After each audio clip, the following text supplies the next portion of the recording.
Alright, अब हम discuss करने जा रहे हैं भाई IAS 20। So IAS 20 is government grant और ये काफी दफा आ चुका है एग्जाम के अंदर। सो अगर आप ट्रिपल ए का पेपर देखें तो आपको बहुत दफा नजर आएगा गवर्नमेंट ग्रांट से रिलेटेड रिस्क्स और गवर्नमेंट ग्रांट से रिलेटेड प्रोसीजर्स। तो कह सकते हैं कम से कम 4 से 5 दफा एग्जाम के अंदर टेस्ट हो चुका है ऑलरेडी। तो भाई जब आप गवर्नमेंट ग्रांट की बात करते हैं, अगेन सबसे पहले हमें ट्रीटमेंट पता होनी चाहिए, क्योंकि ट्रीटमेंट पता होगी तो उसके ऑपोजिट ही उसका रिस्क है। और फिर हमारे पास ट्रीटमेंट पता होने के बाद ही प्रोसीजर्स हैं, क्योंकि हमने उसके अकॉर्डिंगली जो है वो क्या करना है भाई, टेस्टिंग परफॉर्म करनी है। सो अगर आप IAS 20 की बात करें तो सबसे पहले IAS 20 आपको कहता है कि भाई ग्रांट रिकॉर्ड करने का क्या है भाई, क्राइटेरिया है। क्राइटेरिया क्या है कि भाई कंपनी को ये रीजनेबल अश्योरेंस हो, रीजनेबल अश्योरेंस हो। किस चीज की रीजनेबल अश्योरेंस हो भाई, कि ग्रांट विल बी रिसीव्ड, कि कंपनी को ग्रांट रिसीव हो जाएगी। अब वो कैसे पता चलेगा, ऑब्वियसली एक ऑफिशियल अनाउंसमेंट होगी, स्पेसिफिक टू द एंटिटी होगी, ठीक है जी। So grant will be received and entity will comply with the conditions, comply with the conditions, comply with the conditions attached to the grant। ठीक है जी। अब एक एंटिटी ग्रांट को तभी रिकॉर्ड कर सकती है जब रीजनेबल एश्योरेंस हो कि ग्रांट रिसीव हो जाएगी और एंटिटी कंडीशन के साथ कॉम्प्लाई करेगी। अब याद रखिएगा कि अगर फॉर एग्जांपल 3 साल की ग्रांट है और कंपनी आज बैठ के ये सोच रही है कि कंपनी अगले 3 सालों के साथ कॉम्प्लाई कर लेगी कंडीशंस, तो ये उनका अकाउंटिंग एस्टिमेट है। इसीलिए हम क्या करते हैं, इसको ईच ईयर एंड पर रिव्यू करते हैं कि भाई क्या एंटिटी अगले सालों कंडीशन कॉम्प्लाई कर लेगी, और अगर वो उनको लगता है कि नहीं कर सकती तो उन्होंने अकाउंटिंग एस्टिमेट को रिवाइज करना होता है और रीपेमेंट की प्रोविजन क्रिएट करनी होती है। So reasonable assurance so that grant will be received and entity will comply with the conditions attached to the grant। अब ये दो बातें अगर हो जाएंगी तो फिर आपके पास आ जाएगी ट्रीटमेंट। अब दो टाइप्स की ग्रांट है, एक आपके पास रेवेन्यू ग्रांट है और एक आपके पास कैपिटल ग्रांट है। ठीक है जी। अगर गवर्नमेंट ने एक एंटिटी को ग्रांट दी है और वो grant related to the purchase of asset है तो वो कैपिटल ग्रांट है। अदर जो है वो जितनी भी हैं वो रेवेन्यू ग्रांट है। फॉर एग्जांपल अगर वेजेस के अगेंस्ट दी है, वेजेस एंड सैलरीज के अगेंस्ट अगर ग्रांट दी है, अपने ऑपरेशंस को डिप्राइव्ड एरिया के अंदर मूव करने के लिए ग्रांट दे दी है, ठीक है जी, तो वो सारी की सारी रेवेन्यू ग्रांट्स है। ट्रीटमेंट क्या है भाई, रेवेन्यू ग्रांट को एक एंटिटी रिकॉर्ड करती है डिफर्ड इनकम। सो डेबिट कर देती है कैश को और क्रेडिट कर देती है डिफर्ड इनकम को। ये मैं क्यों बता रहा हूँ एंट्री भाई, वैसे भी समटाइम्स आप देख लेते हैं कि वो आपको बता देता है कि ट्रीटमेंट बता देता है कि एक एंटिटी ने कैश को तो सही रिकॉर्ड कर दिया था लेकिन डेफर्ड इनकम की ट्रीटमेंट नहीं की। तो भाई डेफर्ड इनकम क्या होती है भाई, डेफर्ड इनकम क्रेडिट होती है क्योंकि इट्स अ लायबिलिटी। अब भाई क्या है, जैसे जैसे एक एंटिटी कंडीशंस मीट करती जाती है, डेफर्ड इनकम को करती जाती है डेबिट और प्रॉफिट और लॉस को करती जाती है क्रेडिट। यानी जैसे जैसे कंडीशन मीट होती जाती है वैसे वैसे आप ग्रांट को इनकम बनाते जाते हो।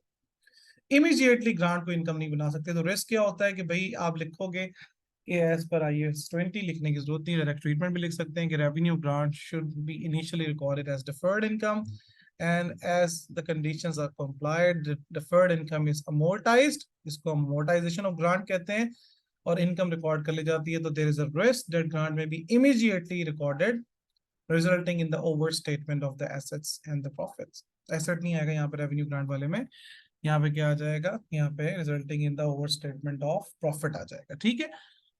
वो कैपिटल ग्रांट में आएगा एसेट वाला फैक्टर। उसके बाद है भाई आपके पास कैपिटल ग्रांट। कैपिटल ग्रांट की भाई दो ट्रीटमेंट्स होती हैं और ये एंटिटी की अकाउंटिंग पॉलिसी होती है कि वो उनमें से कोई भी ट्रीटमेंट जो है वो अपने लिए फॉलो कर लें। नंबर वन, आप क्या करते हो, ग्रांट को एसेट की कॉस्ट में से डिडक्ट कर देते हो और इनकम चार्ज हो जाती है in the form of reduced depreciation charge.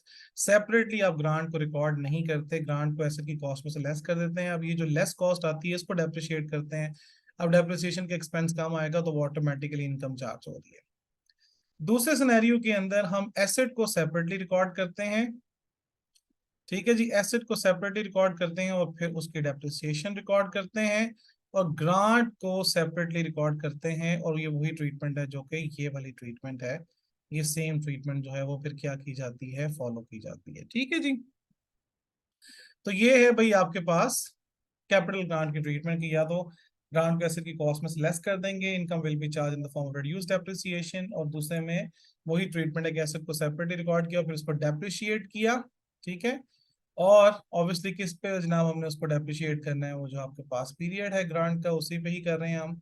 और ग्रांट क्या है भाई, ग्रांट को हम सेपरेटली रिकॉर्ड कर रहे हैं एज डिफर्ड इनकम, और डिफर्ड इनकम क्या है भाई, डिफर्ड इनकम जैसे जैसे कंडीशंस मीट करते जाएंगे वैसे वैसे उसको अमोर्टाइज करके इनकम बनाते जाएंगे। तो रिस्क ये हो सकता है कि भाई एंटिटी को ग्रांट मिली हो, ये कंडीशंस ना मीट करते हो सबसे पहले कि क्राइटेरिया वाला, और दूसरा ये कि इनकरेक्ट क्लासिफिकेशन हो, भाई किस चीज की ट्रीटमेंट उसकी गलत हो। कैसे गलत हो कि भाई ग्रांट को इमीडिएटली रिकॉर्ड कर लिया और other than recording deferred income and then amortising it over the years, ठीक है भाई। ये आपके पास जो है वो इस पे एक चीज है भाई, दूसरी आपके पास रीपेमेंट। और वो अभी अभी मैंने आपको बताया था कि भाई ये जो एंटिटी एस्टिमेट कर रही है कि they will be complying with the conditions attached to the grant, ये उनका अकाउंटिंग एस्टिमेट है। अगर उन्होंने इन कंडीशन के साथ कंप्लाई नहीं किया तो फिर उनको अकाउंटिंग एस्टिमेट को रिवाइज करना पड़ेगा। सो अकाउंटिंग एस्टिमेट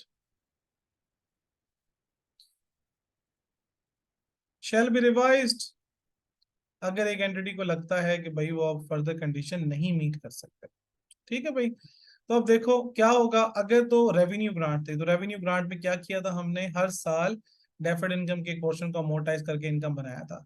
तो जो अनअमोर्टाइज डेफर्ड इनकम है, अनअमोर्टाइज डेफर्ड इनकम है, यानी जो अभी तक अमोर्टाइज नहीं हुई, जो अभी तक लाइबिलिटी में पड़ी हुई है, उसको खत्म कर दो। फुल अमाउंट की प्रोविजन रिकॉर्ड करेंगे क्योंकि गवर्नमेंट आपसे यूजुअली पूरी अमाउंट लेती है, और जो पोर्शन आप इनकम बना चुके थे उसको इमीडिएटली आप एक्सपेंस आउट करते हैं। तो ये ट्रीटमेंट है भाई, याद रखना है कि भाई जब अकाउंटिंग एस्टिमेट एक एंटिटी रिवाइज करेगी तो उसको रीपेमेंट की प्रोविजन क्रिएट करनी है। सो रिस्क हो सकता है कि उन्होंने रीपेमेंट की प्रोविजन रिकॉर्ड ना की हो, और जो वो इनकम चार्ज कर चुके थे उसको इमीडिएटली उन्होंने एक्सपेंस आउट ना किया, ठीक है जी। सो ये छोटा सा एक स्टैंडर्ड है जिसकी ट्रीटमेंट जो है वो आपको पता होनी चाहिए, क्योंकि काफी दफा जो ये टेस्ट हो चुका है। वो ग्रांट के बारे में आपको स्पेसिफिकली बताता है कि एसेट के अगेंस्ट ग्रांट मिली है, सैलरीज के अगेंस्ट मिली है, एक एंटिटी को भी कहा गया है कि भाई आप एक डिप्राइव्ड एरिया के अंदर शिफ्ट हो जाएं उसके लिए ग्रांट मिली है, ब्ला ब्ला ब्ला। उसके मुताबिक ही पूरा स्टैंडर्ड नहीं लिख देना होता, उसके मुताबिक ही हमें रेलिवेंट जो है वो अकाउंटिंग लिखनी है। अब ये ग्रांट से रिलेटेड हमारे पास भाई प्रोसीजर्स आ गए। अभी अगेन जेनेरिक प्रोसीजर्स हैं, ठीक है जी। तो एग्जाम के अंदर आपने ये जेनेरिक प्रोसीजर के साथ साथ रेलिवेंट टू द सिचुएशन जो है वो प्रोसीजर डिजाइन करके लिखने हैं। अब जेनेरिक प्रोसीजर्स हैं वो क्या हैं, obtain documentation relating to the grant and confirm that it should be classified as revenue और कैपिटल, क्योंकि वो एसेट के अगेंस्ट है, या फिर वो आपके पास अदर देन एसेट है। तो कैसे पता चलेगा, वो जो डॉक्यूमेंटेशन है उससे पता चलेगा। अब उस डॉक्यूमेंटेशन के अंदर और क्या क्या होगा, उस डॉक्यूमेंटेशन के अंदर ग्रांट की वैल्यू होगी, कंडीशंस होंगी कि कितने साल की कंडीशंस है। So agree the value to the documentation, ठीक है। फॉर एग्जांपल कि उसके अंदर ग्रांट है, कॉपी ऑफ एन एप्लीकेशन है, ठीक है जी। Read the conditions attached to the grant, inquire management how they intend to achieve the conditions, क्योंकि अकाउंटिंग एस्टिमेट है तो उनका रैशनल पूछेंगे। Physical inspect the asset in case of grant related to assets, review the accounting treat and perform and confirm the consistency of accounting policies, क्योंकि अगर capital grant है तो वो एक मेथड फॉलो करेंगे, तो फिर उसको कंसिस्टेंट होने रखना है कि ग्रांट को एसेट की कॉस्ट में से लेस किया है या फिर डेफर्ड इनकम रिकॉर्ड किया है। डिस्क्लोजर्स लेंगे to ensure these are made in according to IAS 20। Receipts को बैंक स्टेटमेंट से कंफर्म कर लेंगे and discuss the basis of accounting treatment to ensure this method is the best method. तो आप ये देखो, अगर ये कैपिटल ग्रांट वाले प्रोसीजर कैपिटल ग्रांट से रिलेटेड हो तो हम क्या क्या लिख सकते हैं। तो कैपिटल ग्रांट से रिलेटेड हम ये फिजिकल इंस्पेक्ट वाला प्रोसीजर लिख सकते हैं, रिव्यू द अकाउंटिंग ट्रीटमेंट को, कंसिस्टेंसी को, अकाउंटिंग पॉलिसी को चेक करने के लिए, डिस्क्लोजर्स वाला, agree the receipt to the government grant, और ये ट्रीटमेंट वाला कि कौन सा मेथड वो यूज कर रहे हैं, ठीक है जी। सो ये जेनेरिक प्रोसीजर है। बाकी इसके अलावा डॉक्यूमेंटेशन देख लो कि भाई कौन सी ग्रांट है, फिर आप कंडीशंस को रीड कर लो एंड मैनेजमेंट से इंक्वायर कर लो कि whether they are confident that they will comply with the conditions attached to the grant. तो ये आपके पास जेनेरिक प्रोसीजर है। अगेन एग्जाम के अंदर हम स्पेसिफिक प्रोसीजर्स पर बात करेंगे। So this is all about IAS 2020। तो अब हम बात करते हैं फर्दर विच इज IAS 21। अच्छा जी, IAS 21 क्या है भाई? Effects of the changes in the foreign exchange rates. Effects of the changes in the foreign exchange rates. अब ये याद रखो कि इस स्टैंडर्ड के दो एस्पेक्ट्स हैं। इस स्टैंडर्ड के एक तो इंडिविजुअल एस्पेक्ट्स हैं, इंडिविजुअल फाइनेंशियल स्टेटमेंट से रिलेटेड। ये तब है कि जब entity foreign, individual entity foreign currency के साथ डील कर रही है तो फॉरेन एक्सचेंज रेट से क्या इंप्लीकेशंस है। और दूसरा इसकी इंप्लीकेशंस है ग्रुप एंटिटी के लिए। ग्रुप एंटिटी वैसे तो हमने ग्रुप ऑडिट के अंदर डिस्कस करना था, लेकिन यहाँ पे थोड़ा सा उसका फ्लेवर ले लेंगे और मेनली हम इसको डिस्कस करेंगे when we are doing the group audit, जो कि अगेन हमारा एक बहुत इंपॉर्टेंट टॉपिक है AAA का। सो भाई अब IAS 21 क्या है? Effects of the changes in the foreign exchange rate. और सबसे पहले ये स्टैंडर्ड आपको क्या डिफाइन करता है? सबसे पहले आपको ये बताता है कि एंटिटी की फंक्शनल करेंसी क्या होती है। ठीक है जी, फंक्शनल करेंसी क्या होती है कि जिसमें एक एंटिटी अपनी इकोनॉमिक एक्टिविटीज कैरी आउट करती है, जिसमें मिसाल उसकी जिसमें उसकी फाइनेंसिंग हुई भी होती है, जिसमें वो बाइंग एंड सेलिंग कर रही होती है, जिसमें वो अपने एम्प्लॉयज को पेमेंट्स कर रही होती है। ठीक है जी, सो फंक्शनल करेंसी डिफाइन होती है। ठीक है भाई, फंक्शनल करेंसी के बाद, उसके बाद हमारे पास फंक्शनल करेंसी हमने डिफाइन कर दिया। अब उसके बाद आपके पास एक इनिशियल इनिशियल ट्रांसलेशन है। अभी याद रखो कि जहां जहां पे आपके पास फॉरेन सप्लायर आ जाएगा कि भाई एक एंटिटी इंपोर्ट कर रही है और पेमेंट करती है इन द सप्लायर्स करेंसी, वहां पर ये पॉइंट यूज होना है। बहुत दफा एग्जाम के अंदर आता है। या इसी तरह अगर हम फॉर एग्जांपल एक्सपोर्ट कर रहे हैं और हम फॉरेन करेंसी रिसीव करते हैं, तो एक है भाई इनिशियल ट्रांसलेशन और एक है आपके पास ईयर एंड रीट्रांसलेशन।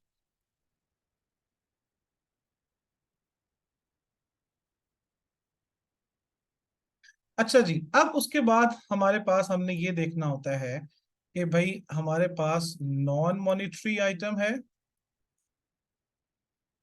या मॉनिटरी आइटम है। ठीक है, नॉन मॉनिटरी आइटम है या मॉनिटरी आइटम्स क्या है? मॉनिटरी आइटम्स हमारे पास रिसीवेबल्स हैं, हमारे पास पेबल्स हैं, लोन्स हैं, ये मॉनिटरी आइटम्स हैं। नॉन मॉनिटरी आइटम क्या है? जिसका नॉन करेंट एसेट्स है। ठीक है। अगर आप बात करो किस चीज की बात करें, अगर हम बात करें initial translation of the non monetary amounts, so monetary हो या नॉन मॉनिटरी हो, हमने करनी है initial translation using the spot rate. जो उस ट्रांजैक्शन डेट पे रेट यूज हो रहा है उसको यूज करते हुए इनिशियल ट्रांसलेशन करनी है। सो याद रखिए कि जब भी एग्जाम के अंदर हम रिस्क भी लिख रहे होंगे IAS 21 से रिलेटेड, तो मैं भी आपको दिखाऊंगा अभी एग्जाम का रिस्क। तो फिर हम ये याद रखना कि हम दोनों बात करेंगे भाई, इनिशियल ट्रांसलेशन की भी और ईयर एंड रीट्रांसलेशन की भी बात करेंगे। सो इनिशियल ट्रांसलेशन होती है यूजिंग द स्पॉट रेट। तो रिस्क क्या हो सकता है कि इनकरेक्ट स्पॉट रेट यूज किया हो। ठीक है जी, इन द इनिशियल ट्रांसलेशन, जिसकी वजह से आपकी गलत फिगर्स आएंगे। अब ये याद रखो कि नॉन मॉनिटरी आइटम जो है, नॉन मॉनिटरी आइटम रीट्रांसलेट नहीं होता अनलेस एंड अनटिल वो एक ऐसे एसेट से रिलेटेड है जो रिवैल्यूएशन मॉडल पे है। जैसे अगर for example property plant and equipment है, तो प्रॉपर्टी प्लांट एंड इक्विपमेंट जो है अगर कॉस्ट मॉडल वाला होगा तो वो तो रीट्रांसलेट नहीं होता ना, रीवैल्यू नहीं होता, तो रीट्रांसलेशन का भी उसका नहीं करनी। लेकिन अगर for example property plant and equipment आपका रीवैल्यूएशन मॉडल वाला है, ठीक है, या नॉन करंट एसेट आपका फेयर वैल्यू मॉडल वाला है, तो फिर आप उसको क्या करते हो? रीट्रांसलेट कर रीवैल्यू करते हो, तो फिर वो रीट्रांसलेट भी हो जाता है। Otherwise generally non monetary item को रीट्रांसलेट नहीं किया जाता। हाँ जी, इसको मॉनेटरी आइटम को रीट्रांसलेट किया जाता है यूजिंग द क्लोजिंग रेट। अब क्लोजिंग रेट क्या है? जो ईयर एंड पे रेट है। ठीक है जी, और जो भी आपका, जब आप रीट्रांसलेशन करते हो, तो जो भी आपका गेन और लॉस आता है वो कहाँ रिपोर्ट होता है? वो प्रॉफिट और लॉस में रिपोर्ट होता है। ठीक है, गेन और लॉस प्रॉफिट और लॉस के अंदर रिपोर्ट होता है। अब ये याद रखना है कि भाई नॉन मॉनिटरी आइटम रीट्रांसलेट जनरली नहीं होता।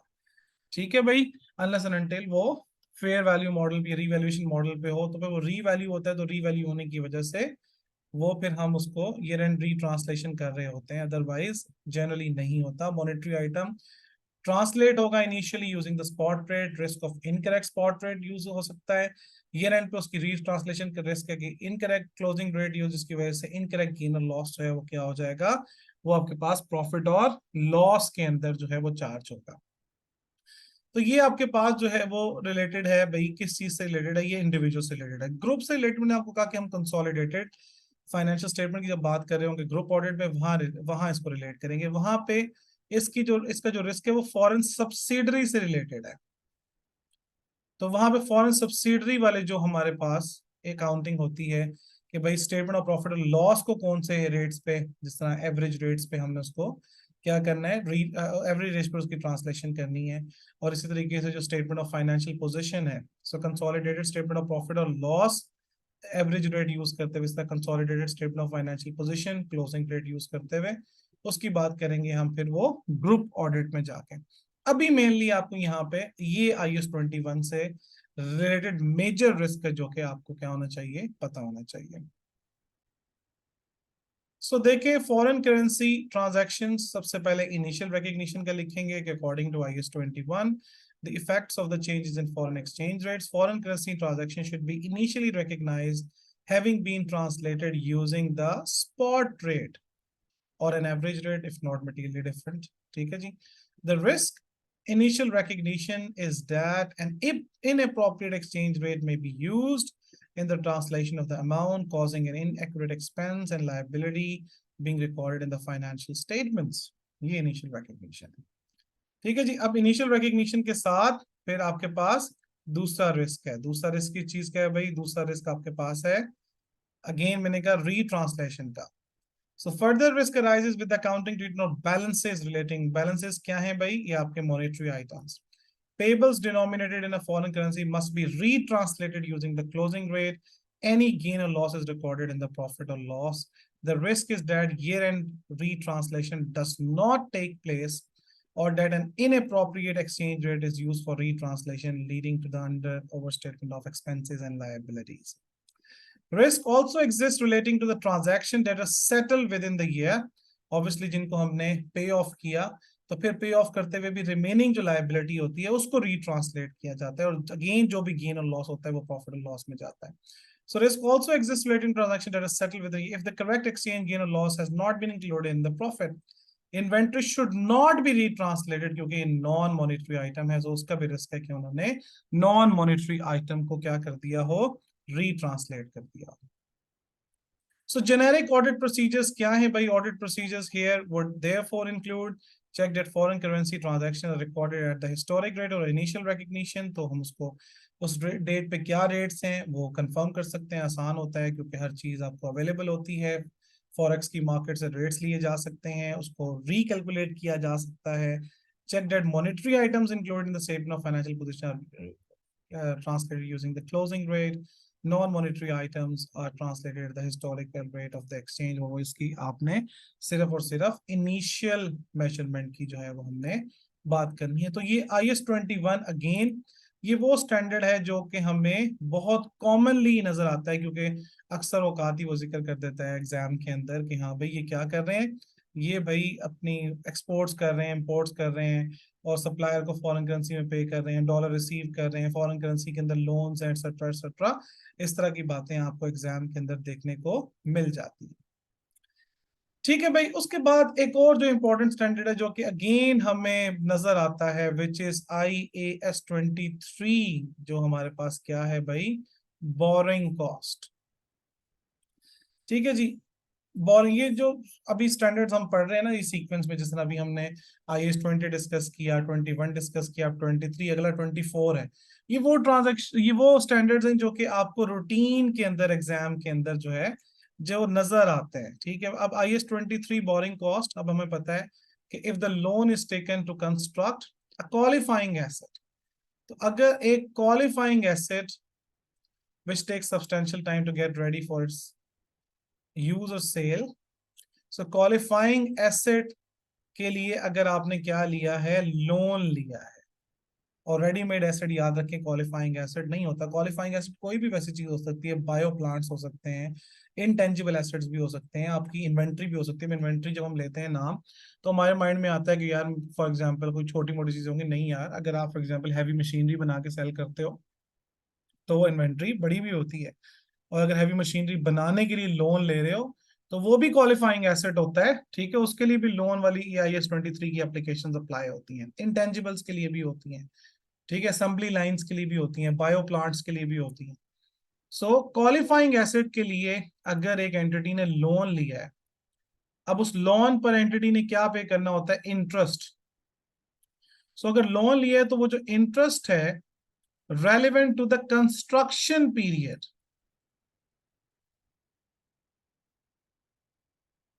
सो अगर एक एंटिटी लोन लिया है, किस लिए लिया है? Loan for to construct a qualifying asset, और उस पर वो इंटरेस्ट पे कर रहे हैं, और वो इंटरेस्ट जो कि relevant to the construction period.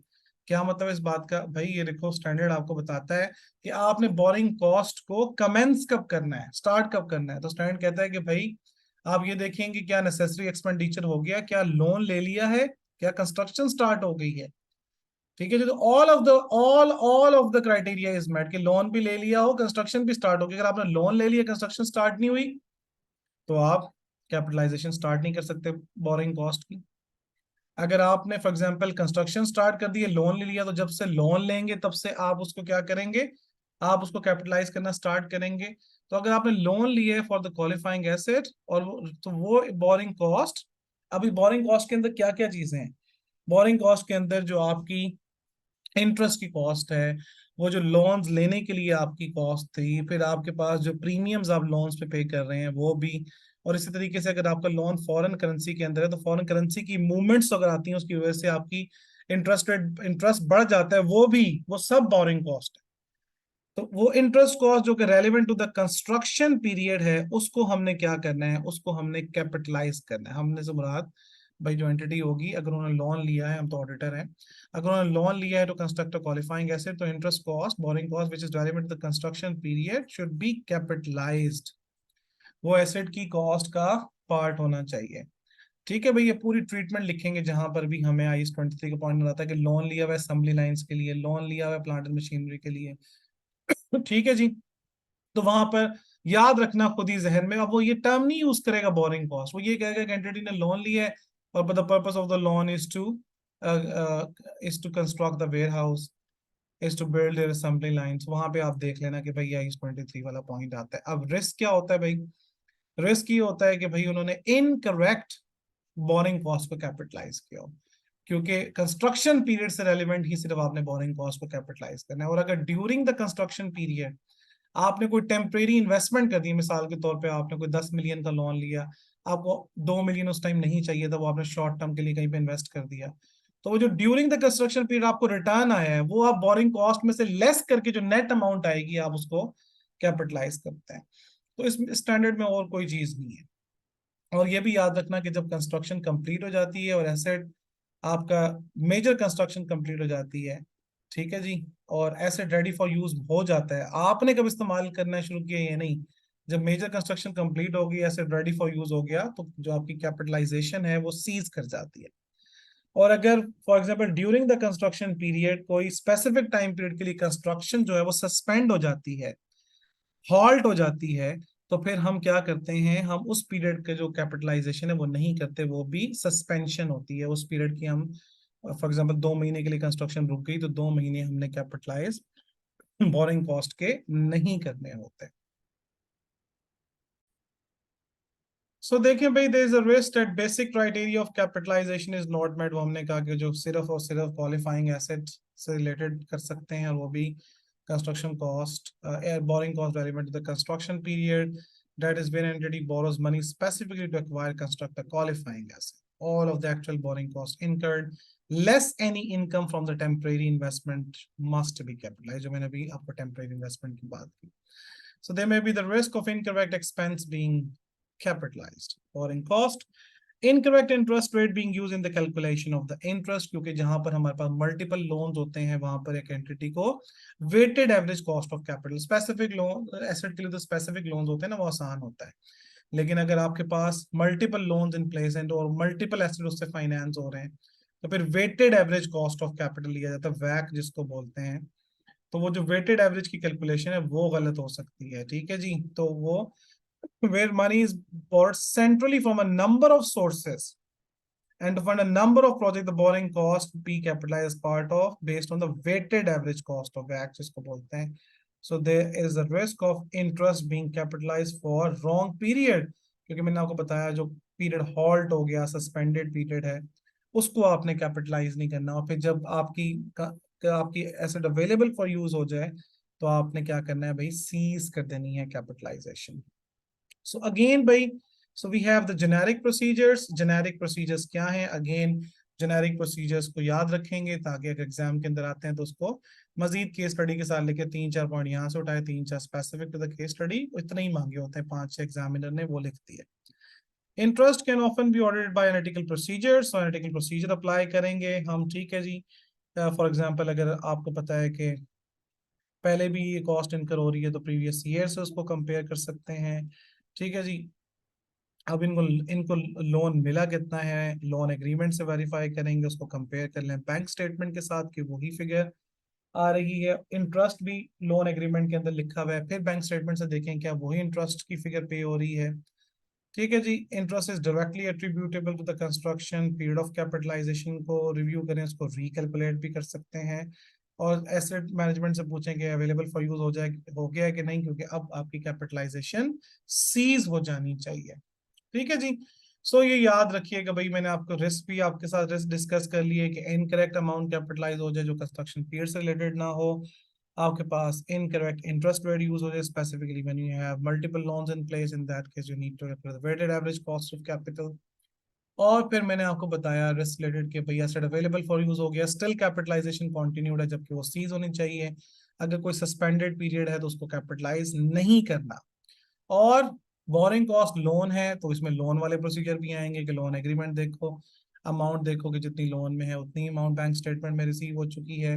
Management से इंक्वायर करें कि उन्होंने कोई टेम्पररी फंड्स कहीं पे इन्वेस्ट तो नहीं किए हुए, उस पर रिटर्न आ रहे हैं तो उसकी कैलकुलेशंस को रिव्यू करें, देखें कि उन्होंने उसको बोरिंग कॉस्ट में से लेस करके नेट अमाउंट रिकॉर्ड की हुई है. डिस्क्लोजर्स चेक करें एज पर IAS 23.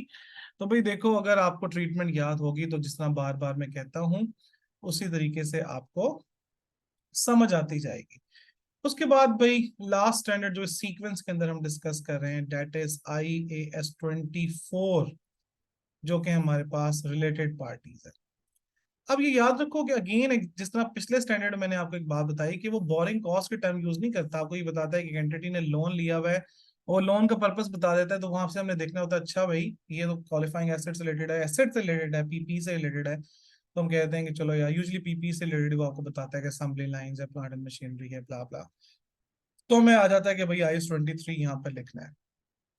अब IAS 24 जो है रिलेटेड पार्टीज, इसके बारे में भी वो आपको ये नहीं टर्म यूज करता रिलेटेड पार्टी, वो आपको भाई हमें पता है अब रिलेटेड पार्टीज होती क्या है. भाई रिलेटेड पार्टी क्या है, फॉर एग्जांपल पेरेंट है तो पेरेंट के लिए सब्सिडरी है, जो ग्रुप कंपनीज हैं वो रिलेटेड पार्टीज हैं, ठीक है. इसी तरीके से जो की मैनेजमेंट पर्सनल्स हैं, ठीक है, जो डायरेक्टर्स हैं वो आपके रिलेटेड पार्टीज हैं. तो भाई अगर मिसाल के तौर पे लिखा हुआ है कि यार पेरेंट और सब्सिडरी की ट्रांजैक्शन हो रही हैं, आप ग्रुप कंपनी अपने डायरेक्टर्स के साथ कोई ट्रांजैक्शन कर रही है, की मैनेजमेंट पर्सनल्स के साथ कोई ट्रांजैक्शन कर रही है, तो वहां पर हमने ये रिलेटेड पार्टी वाला रिस्क लिखना होता है.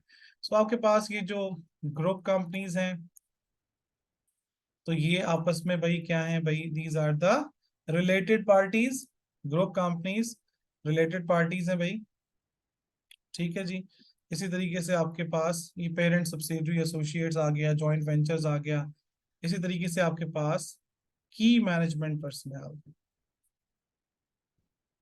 ये भी पर्टिकुलरली इन्हीं से रिलेटेड आपने एग्जाम के अंदर देखना है कि अगर एक एंटिटी के दरमियान ट्रांजैक्शन हो रही है तो रिस्क ये हो सकता है कि IAS 24 रिक्वायर्ड करता है कि उनके सेपरेट डिस्क्लोजर लें, क्योंकि ये यूजुअली ट्रांजैक्शन जो है वो एट आर्म्स लेंथ नहीं होती. सो भाई आपको क्या करनी होती है कि इनके आपने सेपरेट डिस्क्लोजर्स देने होते हैं जो स्पेसिफिकली IAS 24 रिक्वायर करता है, और इनकी मटीरियलिटी भी जो होती है वो क्वांटिटेटिव नहीं क्वालिटेटिव होती है, क्योंकि ये नेचर में ट्रांजैक्शंस इंपॉर्टेंट होती हैं, तो यहाँ पे इररिस्पेक्टिव ऑफ द अमाउंट इसको डिस्क्लोज करना होता है. तो यहाँ पे वैसे भी जो प्रिंसिपल अप्लाई होता है वो प्रिंसिपल क्वालिटेटिव मटीरियलिटी का अप्लाई होता है।